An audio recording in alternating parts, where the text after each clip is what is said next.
Coucou mes gazelles, bienvenue pour ce tirage sentimental pour le mois de septembre. Cette fois-ci, c'est au tour des taureaux.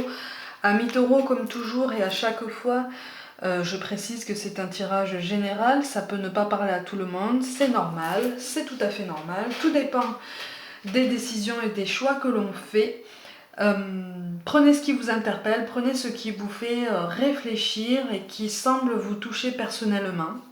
On va regarder les énergies dominantes pour certains d'entre vous pour le mois de septembre. Ah! Bon, j'ai l'impression qu'il y a un mouvement en avant. En tout cas, on est décidé à faire un mouvement en avant. Alors pour certains, il peut s'agir de rejoindre quelqu'un dans un autre pays ou dans une autre ville. Pour d'autres, c'est vraiment une approche. Une approche pour avoir une explication. Mais on hésite beaucoup encore. Hein. On est en train de planifier quelque chose, on est en train de planifier peut-être une reprise de contact ou un pas en avant par rapport à quelqu'un, une ouverture, potentiellement une déclaration. Voilà, on a décidé de s'ouvrir, on a décidé d'avancer. Pour d'autres, il s'agit encore d'une fuite en avant.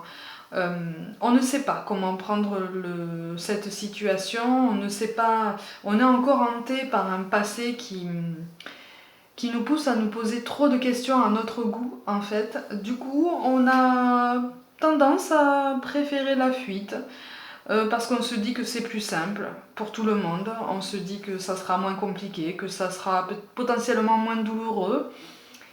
Voilà, de rester sur ces petites conclusions personnelles au lieu d'aller chercher des réponses et d'en donner, de vrai. Mais pour certains autres, là, en plus grande partie, il s'agit de quelque chose de positif. Hein. Il y a une reprise de contact ou il y a une ouverture, une déclaration. Il y a quelque chose à ce niveau-là. Hein. Oh, pour une toute petite partie d'entre vous, il s'agirait potentiellement d'un petit voyage qui serait l'équivalent d'un voyage de noces, mais un petit voyage, hein, parce que vous connaissez les circonstances actuelles. Voilà, d'un petit déplacement pour marquer le coup. Pour marquer le coup. Et pour, ressouder un duo. Il y a quelque chose d'intéressant quand même. Il y a une volonté de resserrer les liens, une volonté d'accorder plus d'attention. Voilà, on essaye de... Là, c'est pour les duos déjà établis qui fonctionnent quand même relativement bien, hein, ce que je dis dernièrement.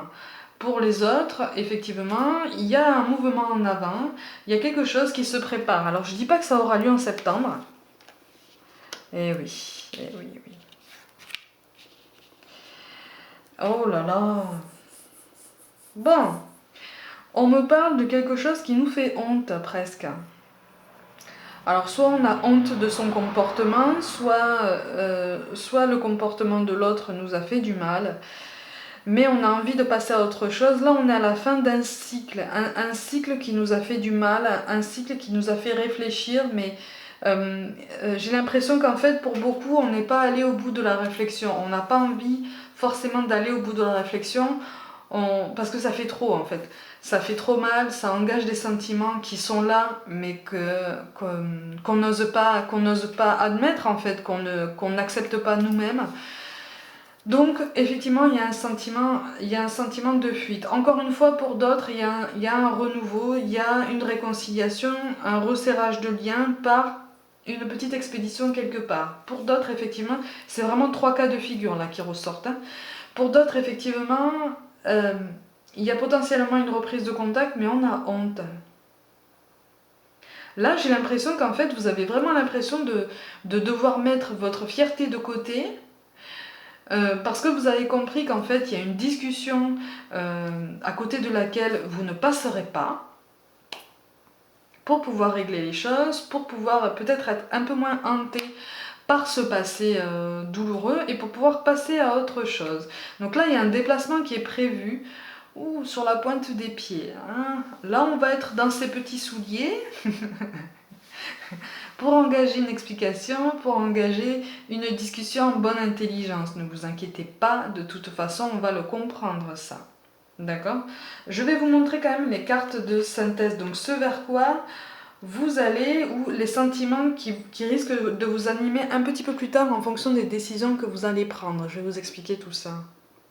Bon, de toute façon, il est question d'une situation passée qui nous a tenu à cœur, ou en tout cas qui nous a marqué et à laquelle on voudrait mettre fin, puisque on est à la fin d'un cycle et on prend une décision. En tout cas, cette décision-là, j'ai l'impression qu'on l'a dans la tête depuis longtemps, mais qu'on a toujours trouvé des prétextes et des dérivatifs pour ne pas la mettre en place. Là, en fait, il y a beaucoup d'angoisse, beaucoup de croyances limitantes, beaucoup de petites conclusions personnelles qui deviennent des prétextes pour ne pas avancer. Ça risque d'enchaîner, ça risque de vous laisser stagner dans votre situation. Ça risque vous risquez de vous braquer si vous ne prenez aucun recul, en fait. Là, on est en train de vous dire que si vous ne prenez pas de recul, vous risquez de vous braquer et de retomber dans ce schéma dans lequel vous étiez déjà, pour certains d'entre vous, il y a quelques mois, à savoir avoir le sentiment de devoir porter des responsabilités, mais ne pas avoir ce courage-là. Ne pas avoir le courage d'admettre ses responsabilités, d'admettre potentiellement ses torts, ou en tout cas le comportement qu'on a tenu par le passé. Peut-être les omissions aussi, peut-être voilà, il y a des silences, il y a des choses qu'on va devoir justifier et qui nous dérangent en fait. Ça nous dérange parce que ça nous demande d'entrer en nous, et ça, pour beaucoup, ça représente beaucoup de choses. Oh là là là là là là là. Et oui, et oui. Bon, là, la fuite, elle est là. Elle est présente. Elle est bien marquée. Alors là, pour le coup, on prend la fuite, on s'éloigne. On s'éloigne. Et j'ai l'impression pour certains qu'on s'éloigne même d'une relation qui nous fait peur, ou d'un lien qui nous fait peur. On s'éloigne d'une communication.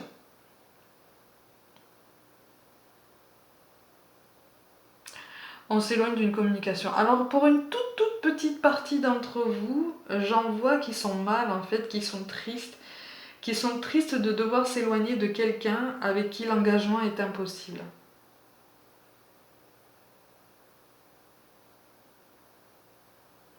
Ça fait mal. Ça fait mal, mais on essaye de rien montrer. On a du mal quand même à ne rien montrer. Ça fait beaucoup de mal. Et donc du coup, on essaye de passer outre. Pour d'autres, effectivement, on refuse tout engagement. Pour d'autres, on refuse tout engagement parce que c'est trop difficile, parce qu'on n'a pas la tête à ça, parce qu'on n'est pas clair dans ses idées, dans ses ambitions, dans ses projets, dans ce qu'on veut, là où on veut aller dans le domaine amoureux. On n'est pas encore au point en fait.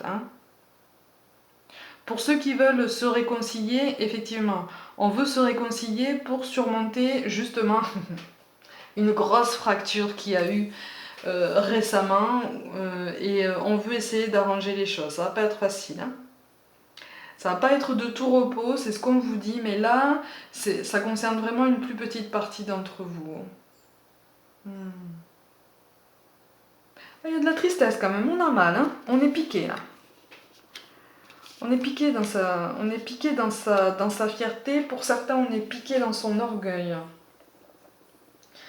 Ah, pour d'autres, on me reparle d'une fuite. On refuse d'admettre les sentiments de quelqu'un. On refuse de reconnaître que quelqu'un peut ressentir des choses pour nous plus élaborées qu'une amitié. Et du coup, on coupe contact. On coupe tout.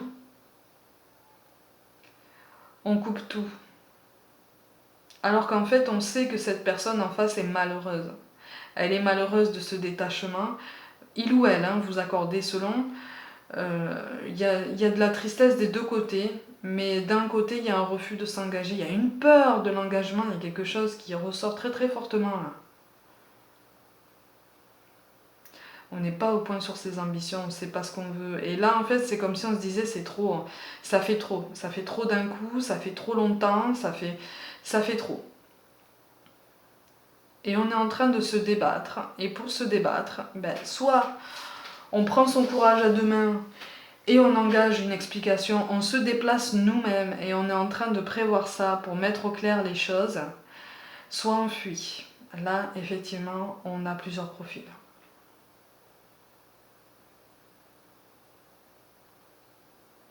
Mais on veut passer à un autre stade de communication, on veut passer à quelque chose de plus sain malgré tout. Hein. Parce que là, on me parle de fuite, mais on me parle quand même d'une envie de communiquer d'une autre façon. On n'a pas de repère en fait, hein. On est complètement déstabilisé. Complètement déstabilisé. On est particulièrement cartésien, là, j'ai l'impression. Et j'ai l'impression qu'en fait, on accorde beaucoup d'importance aux paroles des autres. Alors, pas forcément du cercle familial, mais de tous ceux qui auraient un avis sur vos préoccupations dans ce domaine-là. Et des personnes à qui on ne demande pas forcément leur avis, en fait, et qui le donnent. Et vous êtes particulièrement influencé par ça, en fait. Mais c'est comme si ces personnes-là vous poussaient vers la sortie et vous disaient, écoute, ce passé là te hante depuis trop longtemps, maintenant tu prends une décision, tu y mets fin et puis voilà, c'est passé, et puis c'est tout. Mais en fait au fond de vous, vous avez quand même envie d'avoir des réponses, vous avez quand même envie de plus d'avoir des réponses que d'en apporter. Mais on a quand même une envie de s'expliquer. Et pour beaucoup il y a la fuite, hein, c'est la fuite en avant encore. Hein. On marche d'un pied sur l'autre là et on sait pas trop où on va. Ouais, ben voilà. Ben voilà. On est dans une hésitation monumentale. Ça prend des proportions. Ça prend des proportions démesurées parce que l'hésitation est là depuis trop longtemps. L'entêtement est là depuis trop longtemps. Du coup, on se braque. Et on a du mal à avancer de toute façon. On a du mal de toute façon à accepter, et ça c'est quelque chose d'inconscient, on a du mal à accepter la possibilité d'une évolution dans le domaine amoureux pour nous-mêmes en fait. C'est comme si on se disait, mais en fait, je l'ai vécu une fois, j'ai eu trop mal parce que ça n'a pas fonctionné. Maintenant, pourquoi est-ce que j'essaierai de m'investir? Pourquoi est-ce que j'accepterai de m'investir plus en avant dans quelque chose auquel finalement je n'ai peut-être pas droit ou qui finalement n'existe peut-être pas? Il y a un certain découragement à ce niveau, quoi. On est presque persuadé que l'investissement amoureux n'existe pas. Voilà. Hein. Et on rejette. On rejette quelqu'un d'intéressant, on rejette quelqu'un qui a réellement tenu à nous de tout son cœur. Mais on voudrait quand même potentiellement garder une amitié avec cette personne, comme si cette reprise de contact, comme si ce retour pouvait inaugurer au moins une amitié en fait. Hein, une amitié, mais voilà, tout en douceur, sur la pointe des pieds, encore une fois. Pas forcément quelque chose de fusionnel, au contraire, mais au moins assainir les choses et potentiellement avoir des excuses, ou formuler des excuses. Mais là, c'est vraiment très exceptionnel. Ouais. En fait, on a envie de s'en sortir, mais on ne sait pas par quel bout prendre le problème.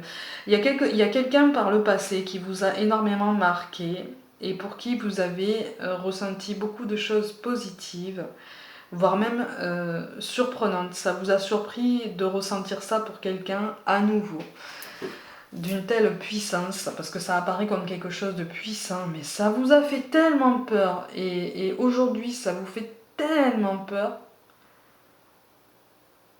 En fait, les sentiments de cette personne par le passé vous ont fait peur. Pour moi, il y a eu une rupture, il y a eu une fracture, il y a eu une coupure, il y a eu quelque chose à ce niveau. Il y a une envie de revenir vers cette personne pour prendre la température, potentiellement pour s'excuser, plus probablement pour avoir une discussion le plus calme possible. Mais finalement, même ça aussi, ça fait peur. Ça fait peur parce qu'on a hésité pendant trop longtemps. En fait, on a repoussé... Ah, quand même. On a repoussé... Ah, oui, mais il y a quand même... Ah, d'accord. Bon, bah, il y a quand même un déplacement pour communiquer. Hein. Ah. Il y a un mouvement, en tout cas. Pour communiquer, pour donner des nouvelles, il y a quelque chose. Alors, c'est quelque chose de particulièrement délicat. Hein. On avance presque à tâtons. Vous êtes particulièrement hésitant, hein, particulièrement craintif. On n'a même plus peur de la façon dont on va être reçu là. C'est que là, on a peur même de s'exprimer, d'exprimer ses ressentis. Très particulier. Mais il y a quand même une volonté là. Il y a un pas en avant. On a décidé, on a pris une décision. On a pris une décision.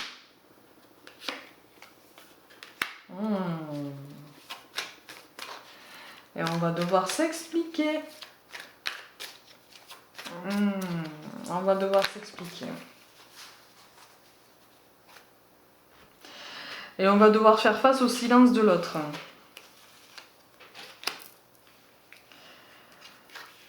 Et oui, donc il va falloir faire preuve de persévérance en fait. Si reprise de contact vous mettez en place, il va falloir faire preuve de persévérance. Il va falloir aussi faire preuve d'une introspection un peu plus poussée encore. Pour être vraiment à même de vous exprimer, pour être vraiment à même d'exprimer ce que vous ressentez, pour justement, concrètement, mettre fin à ce cycle qui n'a que trop duré en fait. À ce chapitre qui n'a que trop duré, qui s'est terminé dans la douleur, dans l'incompréhension, ou en tout cas de façon très brutale, et qui aurait mérité une autre fin, en fait. Si fin, il doit y avoir. Mais quand même, on vous annonce quelque chose de progressif, quelque chose d'évolutif. Avec la carte du pape, quand même. Voilà, en fait, on vous dit que vous faites bien, quand même, de prendre cette décision. Vous êtes dans la bonne énergie, en fait. Mais vous allez vite comprendre comment il va falloir faire. J'ai l'impression. Et en plus, avec le 6 d'épée, ouais, avec le 6 d'épée, vous allez avoir des doutes. Vous allez avoir des doutes sur votre volonté de mettre fin à ce cycle, finalement. Vous allez hésiter, encore une fois, vous allez vous dire, finalement, est-ce que je fais bien? Est-ce que je fais bien de mettre fin à tout ça? Est-ce qu'il ne faudrait pas que j'engage des choses un peu plus en avant avec cette personne? Il va y avoir une hésitation. Et là, en fait, on vous encourage vivement à entretenir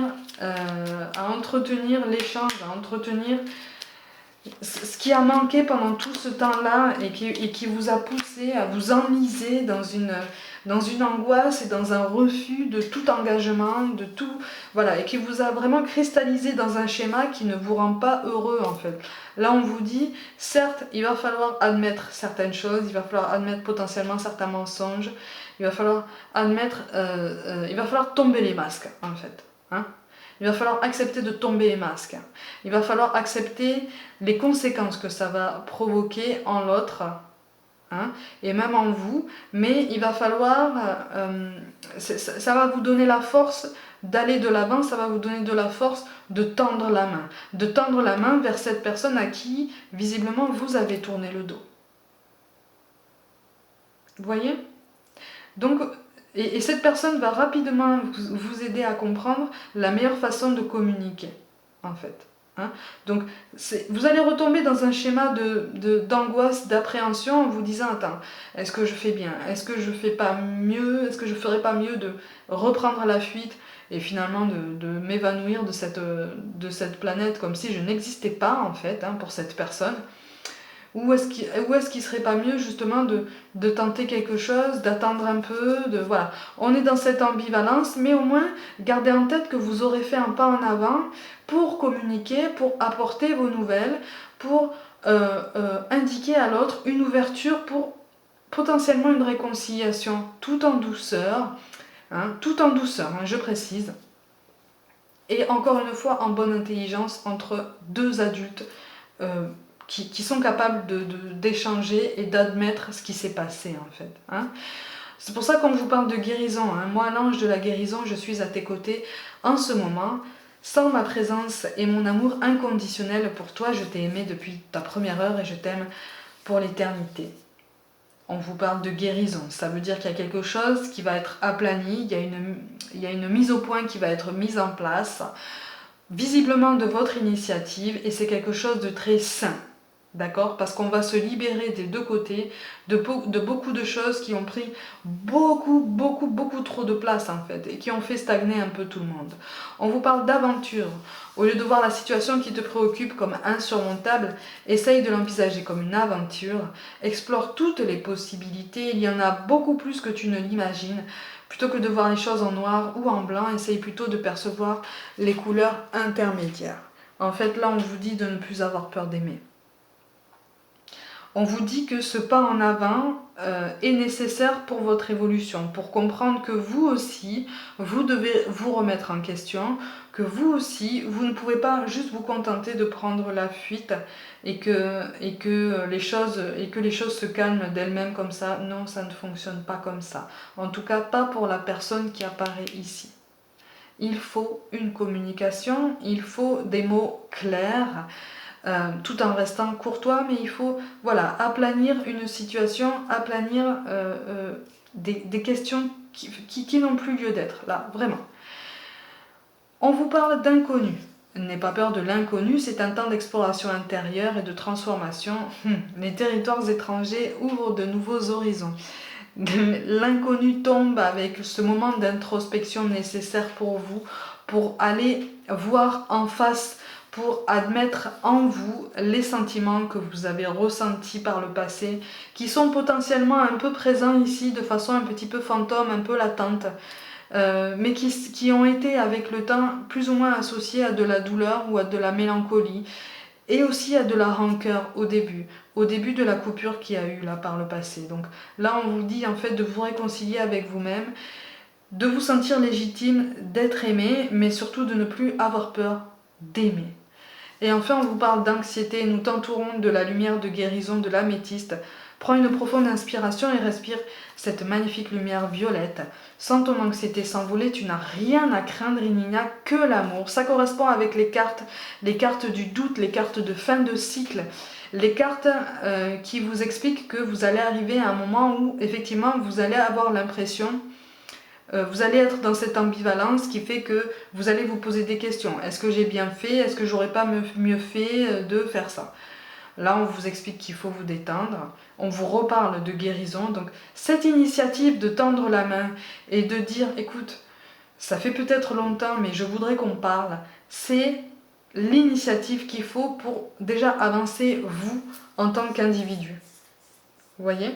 Pour comprendre certaines choses, pour avancer sur votre parcours, sur le bon parcours, dans le bon schéma, dans la bonne réflexion et surtout dans une meilleure dynamique que celle dans laquelle vous êtes inscrit là depuis quelques années. Voilà pour vous, amis taureaux, pour le mois de septembre dans le domaine amoureux. Comme d'habitude, prenez soin de vous, croyez en vous. Je vous envoie tout plein de pensées d'amour et de courage. Merci pour tout le soutien que vous apportez à mon travail. Je vous invite à vous abonner à Facebook et Instagram où je propose de temps en temps des mini-guidances et des codes promo pour vous procurer du matériel, notamment de yoga, qui peuvent servir à faire d'autres sports aussi. Et puis je vous dis à très vite.